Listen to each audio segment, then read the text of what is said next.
Hey guys, welcome back, it's Ripe again. In today's video, a terrible entitled HOA Karen claims a public city pool is owned by the HOA and bans my disabled son from using it. She ends up slapping him and going crazy. Here is what happened. Let's dive right into the story. So my son has a disability called Ehlers-Danlos syndrome, EDS. The basics that you need to know of this disability is that it highly affects my son's joints. It causes pain and also hypermobility, which means his joints can easily end up popping out of their sockets, which causes extreme pain. When he was about 10, he started to need a wheelchair because walking became too much for his joints. He was 12 when this story took place. It was a hot summer day and we were going to the pool for a while in order to cool off. Plus, the water is great because it is an activity where he can get out of his chair and not put pressure on his joints. To make things even better, the pool is owned by the city, which means that by law, it has to have accommodation for people like my son. Private places are supposed to have it, but the regulation checks with them can be all over the place. Before I get any further, I need to talk about an elephant in the room, or well, the pool. So there is an HOA where I live that is also close to the pool. Karen runs the HOA, and let me tell you, she is not nice or compassionate in the least. She has made it very clear to me over the years that she disagrees with my son being out and about where people can see him, making comments about how I should not take him to the store with me, and even saying that I should put him in some hospital. And by the way guys, it seems like that is exactly where Karen belongs, and not just in some hospital, but probably a mental one. Anyway, due to this, you can imagine, I never ended up joining the HOA in fear of her getting any control over what I can and cannot do. I've kept tabs on her and noticed that some of her failed propositions for HOA laws are clearly aimed to attack people like my son. Things like getting rid of sidewalk ramps or transportation vans being an inappropriate car to have. When I saw her that day in the pool, I could only just hope and pray that she wouldn't see us or just mind her own business for once. I couldn't be that lucky, and she saw us within 10 minutes and was out of the pool and in my face. "Karen, what are you doing here?" She said "you" with such disgust I already knew this was gonna be dramatic. Me, we came for a swim. It's hot out, which I would imagine is why you came as well, right? "Karen, you know exactly what I mean. How could you bring him out here in public and make everybody uncomfortable? Besides, you don't have a right to be here anyway. Everyone else pays HOA dues and that is what keeps the pool up and running. You cannot have it both ways where you don't want to pay and then take advantage of the amenities." Me, "You don't have any right to tell me what to do or where to go. We can be here if we want to and you don't have any right to try and stop us. Karen, the HOA owns this pool and speaking on their behalf, I'm ordering you to leave. He should not be seen in public like this. He is making the entire neighborhood look ugly and people might get sick looking at him." Just a quick note that aside from being pretty skinny and having constant small bruises from the EDS, my son looks like any other kid. Me, "Actually, this pool is owned by the city. We can stay if we want and if you try and stop us, I can promise you, you will be the one going home." Karen got mad because she knew she didn't have anything over me. In response, she decided to slap my son. I did not see it coming and the after effect was not pretty. I think she was aiming to slap him in the face but missed and instead got his shoulder on a weird angle. Due to his EDS and bad luck, the entire joint popped out of the socket and my son started screaming in pain. Karen acted like she did nothing wrong and was using his screaming as another excuse that we shouldn't have been there. That my son was disabled and ruining the peace for everybody because I could not keep him under control. Also yelling about how she was banning disabled people from the HOA and by next week I was gonna be out of the neighborhood entirely. Instead of telling her how that rule would be illegal, or even that since I was not part of the HOA it would not even apply to me, I was just focused on my son. The screaming brought over lifeguards who could clearly see that he was screaming from being hit and the joint popping out. Not just for the fun of screaming like Karen was trying to suggest. One also told me that she saw Karen slap him and already called the police and an ambulance. Due to the commotion, we had a bunch of attention, and them hearing the lifeguard say she saw what Karen did started the whispers all around. Before the police could come, Karen was screaming at my son to stop yelling in pain and then yelling at me to control him. This time, I could catch her trying to hit him again and got to her first. I punched her as hard as I could and she would have hit the ground if the lifeguard had not caught her. I don't condone violence, but she was not laying a finger on my son again and getting away with it. The police came and the lifeguard explained the entire situation, including why Karen was now unconscious. The police warned me that she could press charges for assault, but they probably would not stick because I was defending my son from her. I had to fill out a report, but I did that with the police at the hospital once my son got loaded in and sent to the ER. The lifeguard also gave her statement too, I assume because I saw cops talking to her also. At the ER, it was not a situation we had not dealt with before. Usually, he does not end up yelling in as much pain as he did, so I assume it was the force of the hit or him being scared that caused a huge reaction. They were also able to give him some pain medication to numb the area and pop the shoulder back into his joint. It might sound crazy to those of you reading it, but anybody that has experienced this issue with EDS is desensitized to it. I think my own joint could pop out and I would only freak out because of the pain. Getting back to Karen though, the gossip mill had been turning while all of this was getting taken care of. She was arrested when she woke up for assault because you can be damn sure I pressed charges against her. I also think anybody can guess the formula of a Karen putting a disabled kid into an ambulance not looking good in court. Especially when you consider she was not acting any different once placed on a stand or in front of a judge. Her entire argument revolved around saying we shouldn't have been there to begin with and it was our fault. And also that disabled people cannot go outside because they get hurt and then sue other people for money. This case did not even have anything to do with money, it was criminal charges against her, lack of remorse or even admitting she did anything wrong caused the judge to have zero sympathy for her.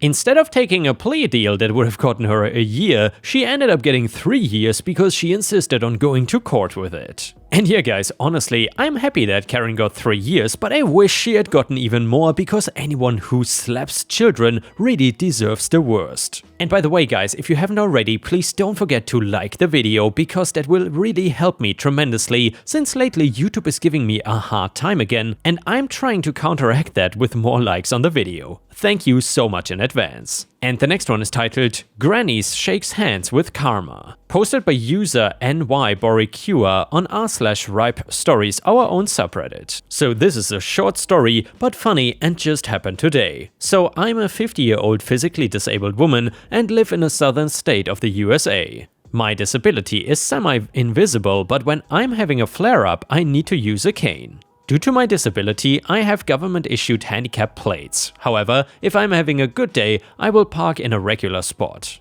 My family is on vacation up in Cape Cod, Massachusetts, and my husband, kids and I go there every July for 2 weeks. I had to go to the pharmacy to pick up a prescription. I was having a really bad day due to a flare-up, so when I arrived, I parked in the last handicapped spot available. While getting ready to pull out, 2 women, maybe 65 to 70, knocked on my passenger window. When I opened the window, they immediately started scolding me for parking in a handicapped spot and demanded to see my placard. I explained that I didn't have a placard, but if they look at my license plates, they would see they were handicap plates. After they looked at my plates, they started yelling that I was from a different state, so my plates were not valid in Massachusetts. They also told me that they needed that spot and because of me, they could not park there. I tried to tell them that handicap plates can be used in any state no matter where the tags are registered. I also told them that I was leaving anyway, so they can have the spot after I pull out. Was this good enough for these ladies? Of course not. They decided that I was parked illegally and they were gonna call the cops on me. I shook my head at them and put my car in drive. Well, these flippin' grannies went in front of my car as they called 911. They started yelling to the dispatcher that there was some kid, thanks for the compliment but I'm 50, parked in a handicapped spot without a MA disability placard, and when I tried to flee the scene, I supposedly purposely attempted to hit them with my car. The police arrived within 10 minutes and as soon as they got out of the car, these women started yelling their story. One officer stayed with them, the other came to talk to me. As I attempted to explain what happened, they immediately spoke over me and said I was lying, and even if I had handicap plates, they were from another state. And also that I was probably driving my mother's car and abusing her plates. I laughed and told the police officer if they wanted to know exactly what happened, I would be happy to show them my dashcam footage. Both women shut up and became nervous. After the officers viewed the footage and checked that my license and registration matched, they told the women that I'm legal and did nothing wrong. They also told them that they could get in trouble for blocking me in, as they were holding me against my will. The officer told them I was leaving, so if they wanted the spot then they could go get their car. Well, it turns out they were parked just 2 spots away from me, and when the officer saw where they were parked, she asked them 2 questions. Number 1, are either of you pregnant? Number 2, are either of you a new mother? They both looked at him with confused expressions, and of course the answer was no. It turned out they were parked in a spot reserved for pregnant and new mothers parking. As the officer took the driver's info and wrote them a ticket, I drove away smiling and waving at them. People need to understand that not all disabilities are visible, and patience and listening goes a long way. And yeah, Ripe Stars, these stories really always grind my gears, because I simply cannot fathom how you can have the audacity to think that someone is not disabled, despite them telling you that they are in fact disabled. Anyway, the next one is titled, "What's the pettiest thing you have done to get back at a nuisance neighbor?" Posted by user SE2KR on r/Ripe Stories. The snow war. We had a neighbor who lived across the street from us who was a real Karen. After hearing the things she would yell at her terminally ill husband or her adult son, or any of her other relatives who had somehow been induced to stop by, it was pretty obvious to me that it was not just her neighbors that she hated. She had a 3-car white garage with a correspondingly wide driveway. Even though she only had 1 vehicle, this was after her husband had died. When it snowed, she expected whichever of her male relatives were currently at her back and called to clear the entire width of the driveway. If it was just an inch or 2 of snow, a snow shovel would suffice. But once in a great while, we would get deep snow. At that point, random male relative would arrive with a snowblower. In addition to the snowblower, he also brought an apparently genetic lack of respect for other people. Because the direction in which he chose to blow the snow was not, as would seem logical, onto Karen neighbor's lawn, but instead into the street, specifically towards the end of our single-car driveway, which was a bit further down the street from her driveway, where it turned into a wide patch of ice. Because the street had a bit of a slope upwards in the direction you would need to drive to get off our street in the winter, that patch of ice made it nearly impossible for a car to get any traction after exiting our driveway. It was not just a nuisance, it was a dangerous nuisance. Despite my husband having had words with her and with random male relative about the situation, it just kept happening. Finally, since I was pretty sure that this behavior was not legal, the next time that the snowblower was used to cause this hazard, I called the police. Sadly, according to the police, moving snow onto the street turned out to be a perfectly legal thing to do. That news, which she overheard, seemed to please Karen neighbor quite a lot. Unfortunately for her, that fact was very useful to me. When her random male relative was done with his dirty work and gone and the sun had gone down, I went outside with a nice quiet snow shovel. We did not own a snowblower ourselves. I removed the snow from the road in front of our driveway. In fact, I removed it from most of the street between our houses, but I was very careful about where I put it. I put it, very legally, on the street in front of her driveway. From one side of her very wide driveway to the other, I built a ridge of snow about 1 foot high and 1 foot thick. I did not set foot on her property at all. The snow was all on the street where the cop had very plainly said it was permissible to put it. But once the twice moved snow froze into a solid mass, there was no way she was going to get a vehicle out of her driveway. In fact, it took her quite some time the next day to get someone out to do the very difficult, no snowblowing possible work of removing that ridge. The only bad part was that it was a Saturday. It would have been much nicer if she had been late for work. Interestingly enough, the witch neighbor never permitted her random male relatives to blow snow into the street after that.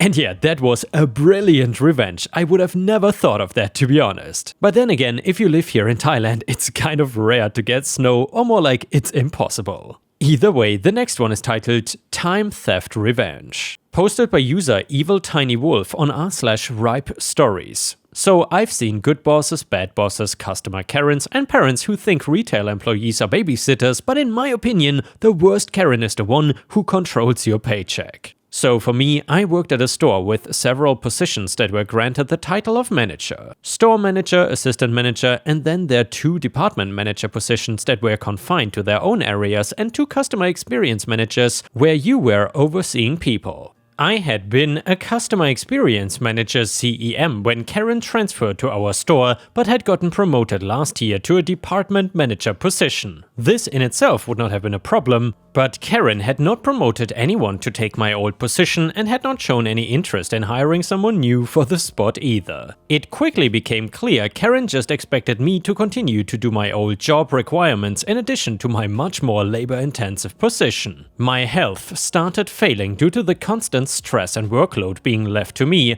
I requested to at least consistently have the same day off each week so I could plan my doctor's appointments easily. But I started noticing that Karen would change my schedule without notice. Thankfully, I had access to see my own schedule on my phone and usually caught the changes early. I started getting the sneaking suspicion she was also changing my time card as well. It was the only thing I could think of for why my paychecks didn't make sense. Frustrated about the unreasonable work conditions and tiny checks, I put in my notice. As a kindness, I had put my last day as 4 weeks out rather than the standard 2. It was only 2 sentences long. As soon as I put in my notice though, Karen started getting petty. She avoided me at work, she started leaving early, so she would be gone as soon as I entered the building. The biggest thing was she would work without a radio so she could pretend she didn't know that I was in the building. As my last week got closer, she started talking to my coworkers about speculating that I was going to not come in for my final few shifts. I had visited the store 2 days later to share a favorite snack with one of my former coworkers. While I was there, the assistant manager pulled me to the side and told me that the district manager and her had been discussing privately on a way to keep me.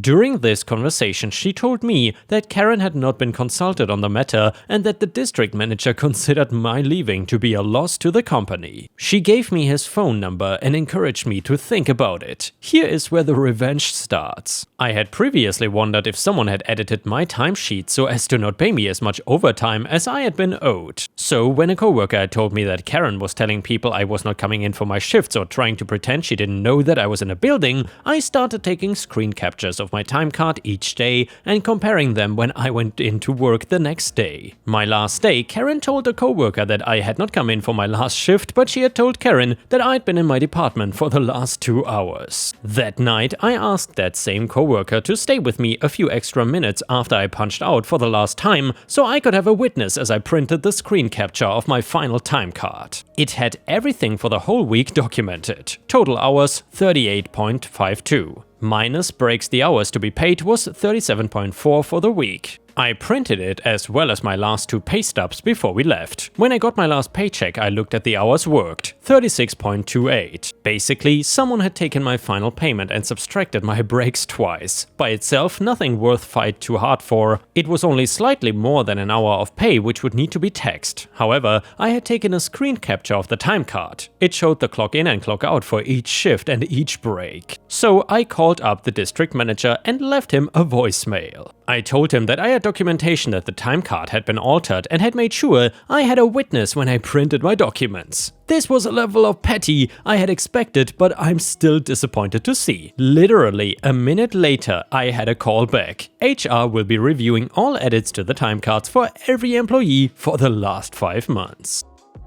And the next one is titled, How can I get my neighbors to get rid of their noisy chickens? I live in a big urban city in California, and for some reason my neighbors thought it would be a great idea to build a chicken coop and have 5 chickens in their backyard. These chickens are the noisiest creatures I have ever heard. They only have chickens, not roosters, but they squawk loudly all day, and as all the houses are literally right next to each other, again, big urban city, it's basically like having a farm in my backyard from 6 AM to 10 PM every day. I think the law in our city allows them to have up to 5 small farm animals, but is there any way around this considering all the noise and disruption they are making? It literally makes it impossible to sleep in my house when the chickens are awake, and all the other neighbors on our block hate them as well. I am also open to less legal ways of removing the chickens, chicken pot pie anyone, but figured I might as well start above board.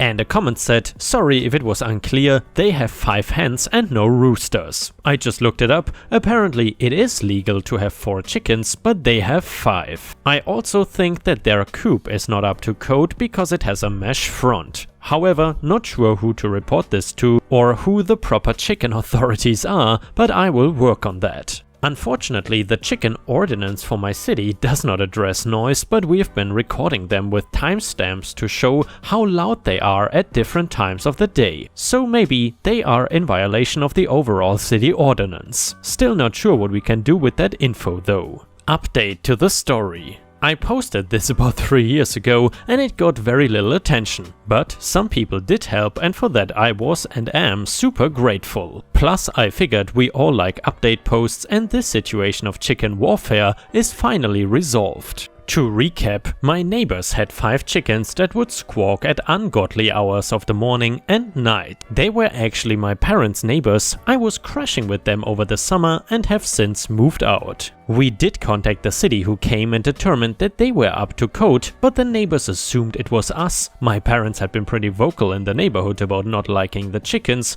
and they decided to retaliate. First they claimed that a structure on my parents' property was illegal and my parents had to deal with a city investigation, which turned up nothing because it was not illegal. Next, they claimed that our little patch of sidewalk front yard, which is right next to theirs, was actually infringing on their property and demanded a property survey. We actually discovered that their front garden was partially on our land, so that was nice. My mother emailed the neighbors letting them know they were going to put up a little line of stones just to keep the garden property line clear so that they could plant their side, and the neighbors went absolutely insane. Started sending long rambling emails to my parents, started calling and hanging up, started throwing trash on our side of the garden, and they eventually left several dead rodents still in traps on our front porch. After that, my parents got a security camera. Things quieted down for a while and we soon found out it was because the neighbors were trying to sell the house. Their house is pretty nice and we live in a high COL city in a neighborhood that has really gotten popular in the past 10 years. Basically, if all went well, the neighbors would be making $2 or $3 million from the sale. They hosted several open houses and this is where my dad decided to get petty. See, my parents' deck directly faced the neighbor's backyard, which still had the chicken coop and was one of the main attractions of the open house. They were actually trying to sell it as an urban farmhouse. As people would wander into the backyard of the open house, my dad would stand on his deck holding a very large sign that said, "No chickens in this neighborhood." The others said, "They bring rats and vermin into our lovely community." I was half horrified, half cracking up. I told him that it would only escalate things, but he was insistent that any new neighbors not be allowed to keep the chickens. He would periodically shout down into the neighbor's yard. Our houses were very close. "We will not allow new neighbors to keep chickens." My parents got many furious calls and emails from the realtor and the neighbors. Apparently my dad was making people hesitant to buy the home. I don't blame them, he was acting like a crazy person and offers were dwindling and they were going to have to lower the price. My dad said he would stop his chicken protest if the coop was removed. The chickens stayed, so my dad stayed on his deck for every single open house. To make a long story of chicken subterfuge short, the neighbors sold the house. On their last night in the house, they egged my parents' entire backyard and deck. I asked my dad if he wanted to report it and he said it would be better to be rid of them. A lovely family has since moved in and the first thing they did was dismantle the coop. A commenter said, "OP's dad basically acted like, I hate my neighbors, so I'm going to make it take longer for them to sell their house and move by making buyers uncomfortable." OP then answered, "Yeah, I told him this is exactly what he was doing. That man is stubborn." But in defense of old daddy, he just wanted the realtor and homeowners to stop listing the coop as an attraction of the house. He talked to them privately many times before and asked if they would be willing to take down the coop before the open houses so that potential buyers would not see it as part of the property. They basically told him to shove it because they thought it would increase the property value and was a novelty. So he took matters into his own hands, not in the most mature way, I will admit. They also were not living there at the time, their house was being staged. ETA, like I mentioned, we live in a very hot neighborhood. Even with my dad's fuss, they only had about 3 or 4 open houses in the span of 2 or 3 weeks to get it sold. It was selling for millions of dollars one way or another, no one really got dicked over, except for the poor rats. Final update to the story. Hey everyone, OP here. It seems like the chickens cause quite a lot of controversy these days, which I was wholly unprepared for. I was trying to tell a light-hearted story, but I do acknowledge that my dad was super petty and kind of a jerk. Which you will see I mentioned in my update telling him not to do what he did. However, I would really appreciate it if the hate messages stopped. Please don't message me telling my family deserves to get murdered, that we should be tarred and feathered. Actually, I kind of chuckled at that one given the circumstances, and that my dad is an a-hole who should be sued. My dad is actually a very nice man who got pushed to the end of his rope and made a bad decision. I'm sure no one else here has ever done that. Anyway, I'm waiting to see if I can get an old recording of the noise, and I do appreciate the spirited debate below. And yeah, ripe stars, as we all know, especially on this channel, the internet sometimes goes a bit far above and beyond, and Reddit especially can sometimes be crazy. And with this, we have reached the end of the video. However, if you cannot get enough of my content, please check out my endless playlist, where you can find thousands of hours of content. In addition, please don't forget to subscribe to my channel to not miss any of my daily uploads. Thank you so much in advance, and I hope to see you again tomorrow.